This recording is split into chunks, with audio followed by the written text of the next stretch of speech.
sometimes the way to get energy back in, especially to start conditioning positive emotions. Because we'll talk about dealing with negative emotions, but I always say the easiest way to deal with negative emotions is to be generating so much positive emotions in your life that that becomes your set point. That positive emotions are your set point, not negative emotions.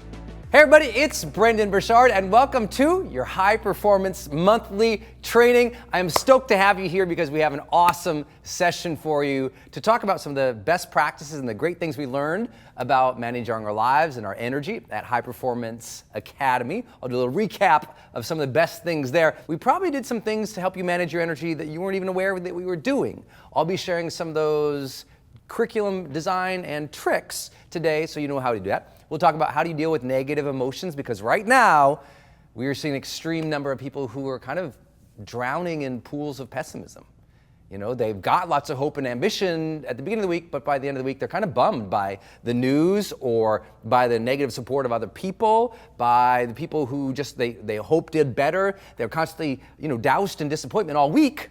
So by the end of the week, they're just kind of bored or disappointed or less driven. So we have to talk about how do you deal with those negative emotions that really do affect your productivity and your performance. These are some of the big topics we'll be taking today. I'm excited to share with you every single month some best practices that will hopefully put you back on your A game, because somebody needs you on your A game right now.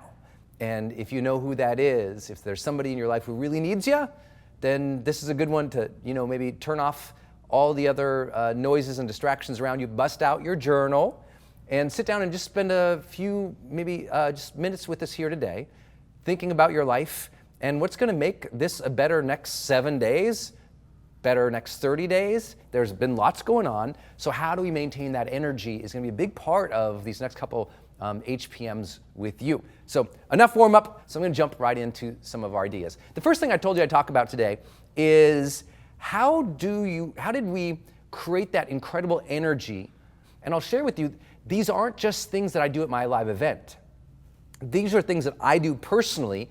I even do some of these things with people on the phone when they're my clients, and they're things that help me maintain my energy and help my clients maintain their energy as well. Number one, here is, how do you get more energized? And I'm going to talk about this in two different ways. One, I'm going to talk about it in how it helps us. And another way, I'm going to talk about how it helps you every day in your emotions, as well as how do you crush it this week. So I'm going to combine all these three topics basically by going through this list. And you'll see how each of them can help you, whether it's a regular day in your life or just overall managing your emotions. Number one, you thought deeply about your life and envisioned a compelling future. Remember to revisit your ambitions every single week or day. Okay, so let me say that again. You thought deeply about your life and envisioned a compelling future, and you revisited that future every single day. See, what I tell people all the time is, there's this whole thing, people say, well, Brendon, I've lost my motivation. I go, you didn't lose it. You forgot to revisit it. Two very different things. Most people, the reason they're not as motivated as they could be is they're not looking at what would motivate them, right? They're just going through the day in reaction mode. And what we do know from, both positive psychology and optimism research, and well as what we found in our high performance research, is that people who are looking out towards the future, when they sit and they think about the future, it generates positive emotion, positive feeling. That optimism comes from anticipating the future and anticipating a good future, right? That's what I'm always telling people. The future holds good things for you, and you're stronger than you think. And if you believe those two things, it energizes you.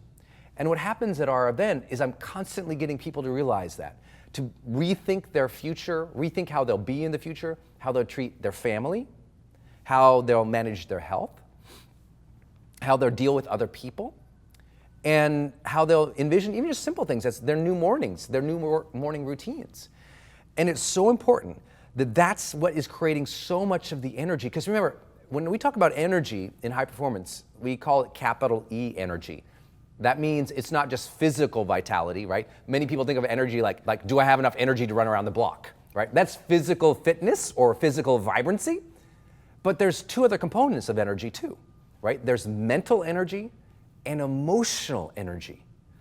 And so when we think about the future in positive terms, that's amping up our mental energy. And we can see it too. If we stuck you in an fMRI tube, right, a functional resonance tube that would allow us to see your brain activity, we could see without question that as soon as we get you thinking about your future, your brain and its activity changes.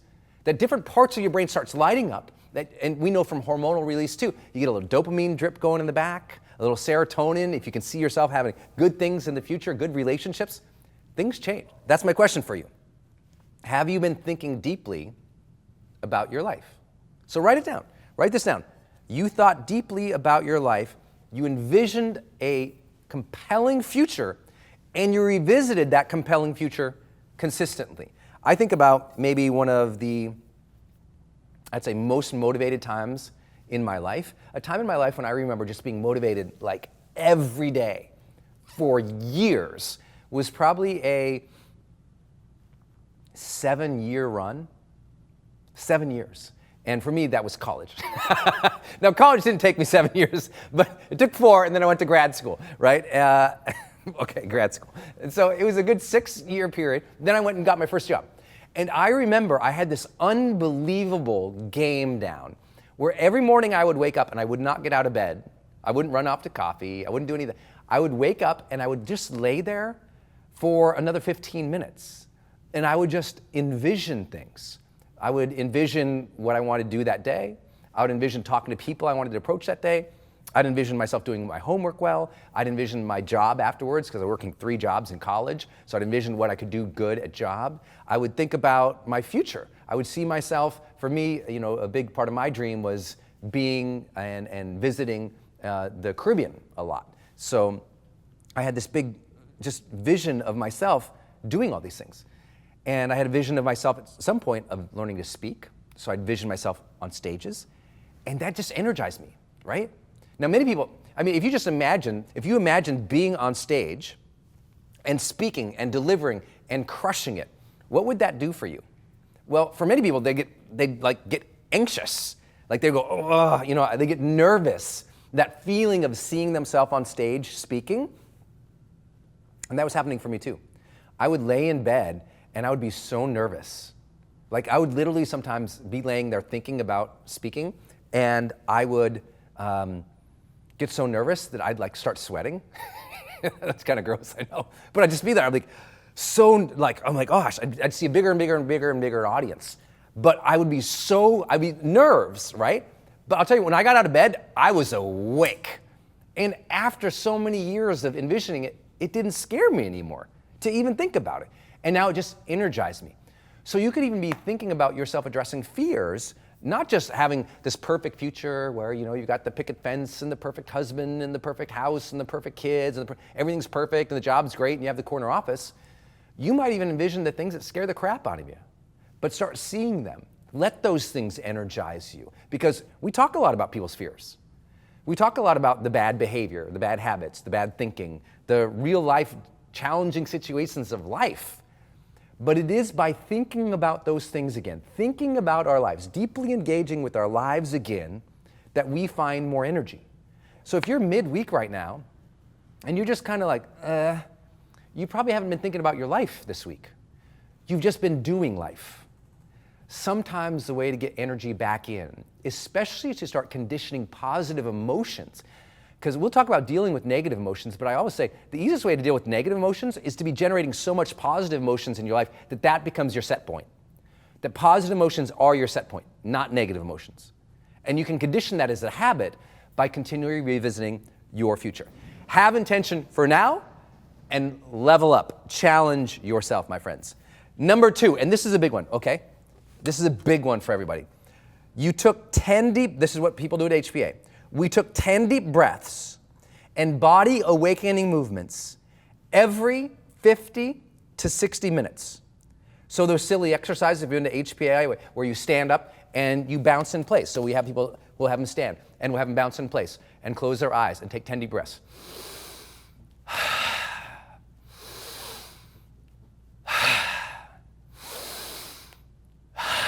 Like that. Bouncing 10 times. And I tell the audience, it's not a deep breath unless I can hear you breathing.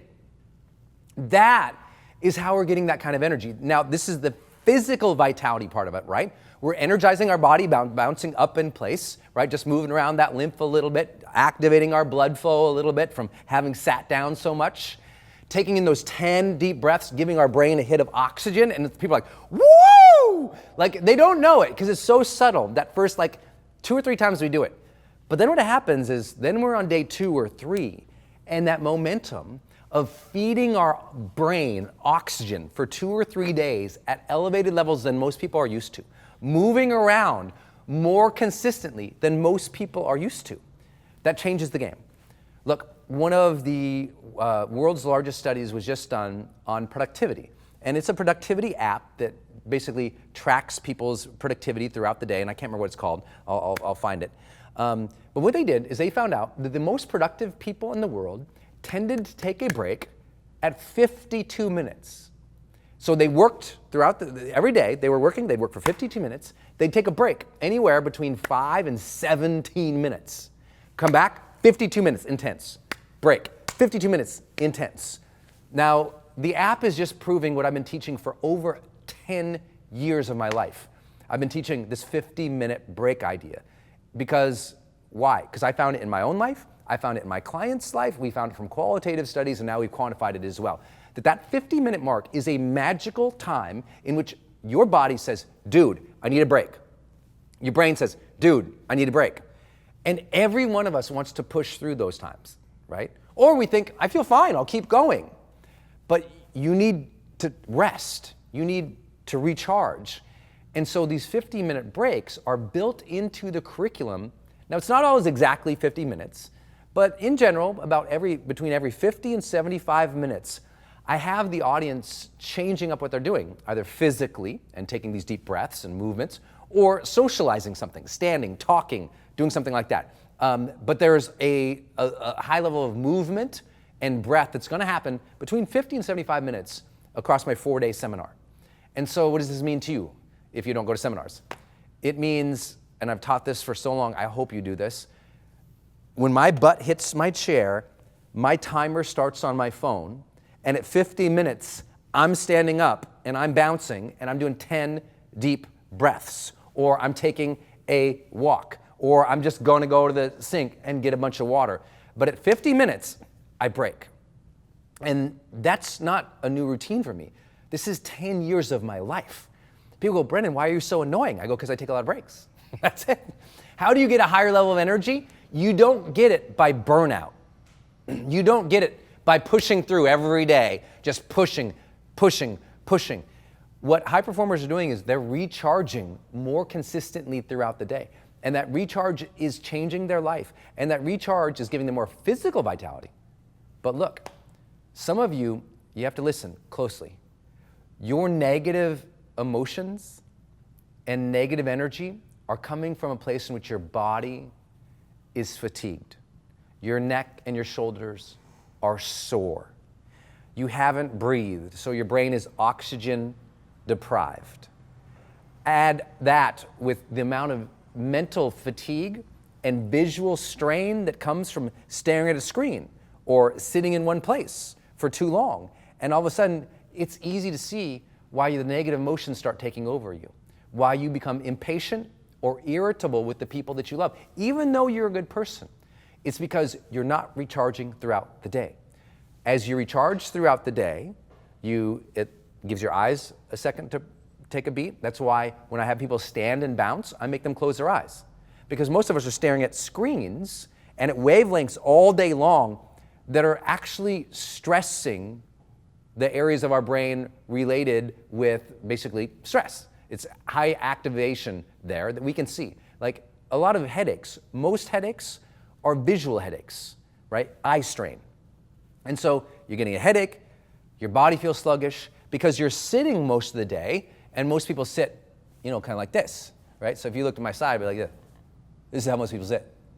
So imagine shoulders, now lower back, now my neck hurts, and then the kids need something. You're like, rah, right? Because of course you're gonna, like, what do monsters look like in movies? Rah. And that's how people are sitting all day. So we need you to sit up, man, and every 15 minutes, get up, close the eyes to give the visual cortex a rest, bounce in place, taking 10 deep breaths. As you're bouncing, I guarantee it will change your life. Because most people, if they get any hit of oxygen throughout the day, where do they get it? If they exercise. But only the top 15% of the top 15% of the country are working out 5 times per week. Meaning most people are just sitting there all day, not moving, not breathing, not giving their mind a break. And this is where the negative emotions start piling up. Your negative emotions aren't coming out of nowhere. It's a momentum. I always tell people, I go, if you feel a negative emotion, connect the dots. Don't just go, she did it, I'm mad, Connect the dots. Well, I'm upset with her, why? Not just what she did, I'm upset with her because I didn't sleep last night. My eyes are strained. My neck hurts. I haven't moved. I haven't taken a breath.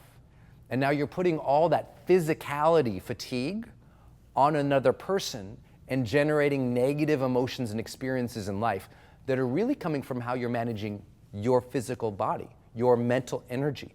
So I know I'm going a little bit long on all this stuff, but you taking 10 deep breaths every hour and getting up from your desk, I promise you it will change your life forever. So if you guys are already doing this, give it a shout out down below for anyone who's already doing that and talk about how it changed your life, because sometimes people watching this, they need social proof. So if you have started doing this since HPA, or you are doing your 15-minute breaks and it changed your life, just say, hey, that changed my life. That's good for me. Because when it works, I'm telling you, I'm sorry, not when it works. When it changes your life, you work better. It's directly tied to your productivity. So that's number 2. You took 10 deep breaths and body awakening movements every 50 to 60 minutes. Number 3, the magic was created because we talked about life with inspiring peers. This is so important. If your life is racked by negative emotion, or you're not really excited about the next 90 days in your life, maybe it's about your peer group. Maybe you're not speaking, and don't blame them, by the way. Notice this, we talked about life with inspiring peers. Most people actually are inspiring. I've met very few non-inspiring people in my life. It's just most of us don't take the time to get to know people. And we don't take the time to share our vision with people. And because we don't do that, we struggle. And we don't feel as energized. Most of us, I mean, you have somebody in your life who is a motivated, driven, caring, compassionate, awesome person. Maybe it's your mom, maybe it's a friend, maybe it's somebody you met at one of our seminars, but you know somebody. The issue is you're not speaking with them enough about what is inspiring you in your life. And because of that, because we're not verbalizing our inspirations, we're not feeling inspired, right? You can mentally jack yourself up really excited by just thinking. But a whole other level of energy and positive emotion enters our life when we start expressing what we are excited about. When we start expressing what inspires us, when we start expressing our dreams. So if you're not as motivated or driven or experiencing many positive emotions as you want to feel, it's because you are not speaking positively with other people. Does that make sense? The people who experience the most amount of emotions that I've ever met in my life are the complainers. What they are speaking becomes their reality. They're constantly complaining about the commute, complaining about the coworkers, complaining about the work, and all that negative expression is becoming what? Negative emotion. What you express, you feel. So what I tell people is like, start expressing what you're excited about in the future, and you'll start feeling more positive now. Got it? So be very careful about the energy that you are expressing, because it's making you feel something. And be more consistent about sharing positive things with others. Maybe at night before you go to bed, or at dinner, you share with your wife, like, what was your favorite moment of the day? She shares her favorite moment, you share your favorite moment. The kids share their favorite moment. And now everyone's speaking positively and the family feels better. If you don't have practices of sharing positive things with your family, how can you possibly expect them to feel positive, right? We forget that our communication shapes our culture. And so what do we see right now? What do we see right now? Well, right now in our culture, in our broader societal sort of conversation, it's negative, finger pointing, blaming, complaining, shaming, hating. No wonder so many people just feel like, ugh, right now. Because we've had, over a year in our political process, at least here in the United States, of just finger point, hate, hate, insufficient, not good, bad, name calling, point, and all that negativity going out to the culture, people are feeling that. And so the only way that we can counter it is to make sure that we are expressing positive things, that we are speaking positively with our family, that we are talking about the things that inspire us, because with expression comes emotion. Don't ever forget that. So if you're not feeling good, start expressing more positive things. I hope that helps you. Okay, that was number 3. We talked about life with inspiring peers. So we found them. Okay. Number 4, this is big. We celebrated, danced, and journaled while listening to motivational music. Okay? This might sound like a big one and a silly one, but it changes the game. When you come to a seminar environment, it's there's a little bit of a concert element there, right? Because we've got the big speakers, and we've got the screens, we've got the music. And so when people are journaling, we're playing positive music. When people are talking in those small groups, we're playing positive music. When people are, doing a guided visualization, positive music. So in other words, there's a soundtrack to life at our events. You need to have that soundtrack in your life. There is no question that good music increases positive emotions and positive, consistent productivity as well. So you need to know your music, and you need to know what level you need to play it at, and you need to know what tracks, what inspires you. So if you've not developed a soundtrack for your life yet, then you're just beginning. If you look at my computer, in my iTunes, I have all these playlists. I have like a thoughtful writing soundtrack.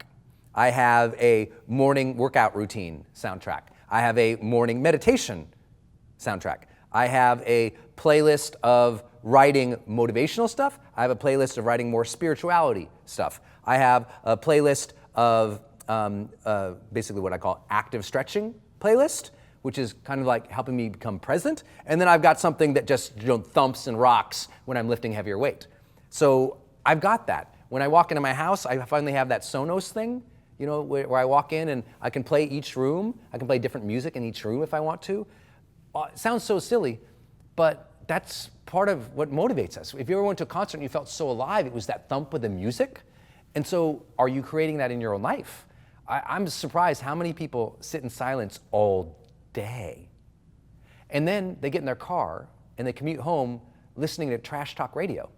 And they're like, I don't know why I don't feel good. I'm like, well, you haven't listened to anything that would make you feel good. And so the soundtrack of our life is important. And this is how we generate more positive emotions. Notice all of this, I hope you feel that. I'm not just telling you what we do at HPA. I'm telling you what you should do in your daily life to create that positive emotion. Because when you have a very strong game, a strong wall of positive emotion, the negative stuff doesn't knock you off tilt so much. It's not that you won't feel negative emotions. We'll talk about that. It's that it doesn't knock you off your game. Does that make sense? So you need to create that strength of resilience and positive emotions, because that will give you that strength to deal with the negative emotions later. Okay. I think it's important too. I hope you know that. You celebrated, danced, and journaled while listening to motivational music. I think it's important that you're journaling, listening to good music. Even if you just journal once a day or once a week and you listen to some positive music, it will put you in a state of appreciation and feel great. And also, notice we said we danced. I hope that you dance naked in your house in front of the animals or something. I'm just saying, you got to move. And so many people, they never celebrate. And I talk to people all the time. I say, when's the last time you went dancing? And they say, when I was 23. Well, when's the last time you danced in your house? Alone even. Well, I don't do that. Well, when do you dance? Well, I don't dance. And I go, I'm not asking if you dance well. I'm asking if you dance. Because the human spirit, go to any Aboriginal tribe anywhere in the world throughout over the 7 years when anthropologists and psychologists were studying Aboriginal tribes before they were sort of, I would say, imbued with outside influences. And what? they all had dance as part of, listen to this, their daily life. Their daily life. The Aboriginal human spirit was based on a lot of celebration. Those campfire dances that kept the tribe happy, that kept the human spirit in touch with where it came from and the ground. And most people don't do that. And so especially if you're watching this, you're like, whatever, Brendon, and you're a super buttoned up dude who goes to corporate America every day and you just don't feel like you're a dancer, I'm here to say, you don't have to do it well. You need to start moving that body of yours. And not just moving it through the space to do, Olympic weightlifting at your CrossFit. I mean, celebration movement. If you don't have a practice of celebration movement in some way in your life, I promise you, you might be happy, but your limited range of happiness, expanding that's your next level. We can all be happier. There's always another level up in that, and we can do that by more movement. Okay. Number 5. We challenge ourselves to level up our energy on a consistent basis. So I'm constantly telling the audience to level it up. I'm constantly challenging the audience. You guys got more than that. I'm constantly saying, hey guys, that was enough. I'm constantly going like this to get more out of the audience. And we have to do that in ourselves. So many of you know my trigger, my wait list trigger. That's if I'm waiting in line, I have a trigger. And it just asks a simple question. It says, okay, what level am I right now in terms of my presence and physical vibrancy?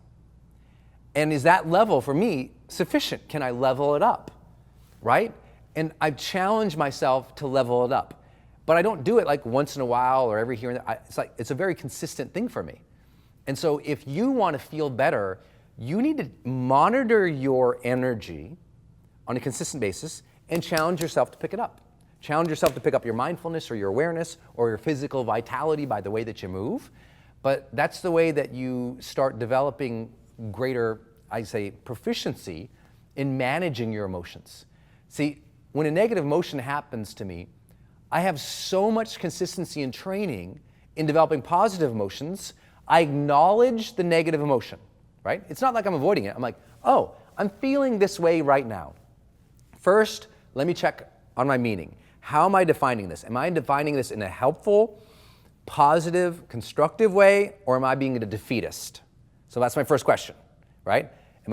How am I defining the meaning to this emotion or this experience so that I can better gauge how I'm feeling? But sometimes the meaning is, this sucks. This isn't good. This is sad. I don't like it. That's just truth, right? That's real life. And so what do I do with that? Now I run all these other habits I've been telling you about to change it. Because maybe I can't change that negative experience or that negative situation, but I can change how I'm tuning right now into the world and the habit that I'm going to run. So if I got a lot of negativity going on, I'm like, okay, is that real? Is it as bad as I really think? What would be the alternative? What's the meaning of that? How could I construe that more positively in my mind? And so that's just a meaning activity of the emotion. And whether it's positive or negative or whatever it comes out to, now I say, okay, now how do I really want to feel? That's the next question. How do I really want to feel? Well, I don't want to feel disappointed. I don't want to feel defeated. I don't want to feel sad. I want to feel positive, engaged, joyous, confident, ready to do something good. How would I do that? Well, I don't know. I feel yucky. Let me stand. Take 10 bounces, 10 deep breaths. Here we go. And I'll start breathing it out. I'll go on a walk. I'll put on my headphones. I'll listen to some Macklemore or some Chance the Rapper or some of my favorite music. And that'll get me in a better state of mind as I'm walking around. It'll be a 2, 3, 4 minute song. And I'll come back and hit right back at it. Meaning I'm changing the meaning and the physical movement or vitality that I have. And that's how I'm dealing with the negative emotion. I'm not avoiding the negative emotion. I'm just not letting it win. Okay, next up. Number 6, we made real choices about who we are and what matters in life right now. Let me say that again. We made real choices about who we are and what matters in life right now. And that's super key, right? Real choices about what matters to us. And I can't tell you how important this one is because so many people don't feel the energy they want in life because they're not making any choices. That make sense? Do you want to feel real negative emotions? Stop making choices for yourself. Stop making any decisions. Stop thinking about what really matters to you. Start just going through the motions of the day and not trying to define things, not trying to make decisions. Because you know who are really unhappy people? Indecisive people. You know what we know from high performance is that the highest performing leaders, and this is one of the largest studying ever done of high performing CEOs, it was published in Harvard Business Review, and they found that out of 900 CEOs, that the highest producing ones tended to be the most decisive. The most successful ones and the companies that had the most success on their financial track record were more decisive.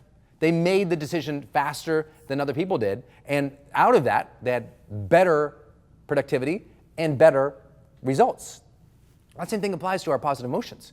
We need you making more positive decisions for yourself. You know, if you're in a place where you have, been waiting to make that decision about your career, and you're just not making the decision, well, no wonder you're unhappy. No wonder you're stewing in negative emotions. Your brain is going, dude, I'm going to make you feel negative until you make this decision. That's what your brain's telling you. Your soul's saying, I am going to feel dread until you do what we know is right for us. That's your soul and your brain saying, dude, make the call. Make the decision. Because all this thinking and guessing and second guessing and thinking and guessing and second guessing and worry without deciding, that's making you miserable. Positive people are making positive decisions for their life actively. They're decisive. And you need to make the call. If you've just been waiting, I'm here to encourage you. If you want to change your negative emotion, it happens with choices. It happens with real decisions and commitments to get going again. Okay, I know I got to move along. Okay, 7. You as an audience, you gave yourself some credit. And you realize that it's okay to struggle. Meaning you chilled out a little bit and you believed in yourself and trusted. A lot of people's negative emotions comes from they're just so high strung and they've never integrated the success that they have. They keep beating on themselves over and over and over again, and they're not giving themselves any credit. And so if you feel like a lot of negativity, you probably also lack a practice of integrating the wins, of taking a moment and taking a beat to celebrate what you have done. Because if you don't celebrate, how are you supposed to feel positive? And so many people don't have a practice of that. They only celebrate, at huge milestone achievements. But each day, you can journal about what you did well that day and how you handled stress or struggle well that day. And you can give yourself that credit. And as you give yourself more credit, it's like building a bank account of positive emotions, right? I give myself a lot of credit. Like after I finish this one, I'll go, I did an entire live webcast with a nostril full of powder. Unbelievable, Shard. Yeah! You have the stupid little things that you have to celebrate like that when you made it through something that was difficult or hard. You got to celebrate those things. You make it through more difficulty and stresses and struggles throughout the day than you give yourselves credit for. You didn't freak out with your kid today. Give yourself credit for that instead of feeling like a bad mom all the time. You didn't snap at that coworker who was driving you crazy today, so your relationship would be good. Give yourself some credit for that. Good job. You were patient. Well done. These things, as we give ourselves more credit, we feel better for ourselves. As we feel better for ourselves and our esteem goes up for ourselves, the negative emotions don't knock us off track as much. Okay, this is the big one. You made plans and commitments, and you publicly shared them. You made plans and commitments. Remember, we were going to talk about how to finish this year strong? Here it is. How are you going to finish this year strong? Don't leave it to me to answer that question for you. Make a plan. Make a plan. Set your commitment.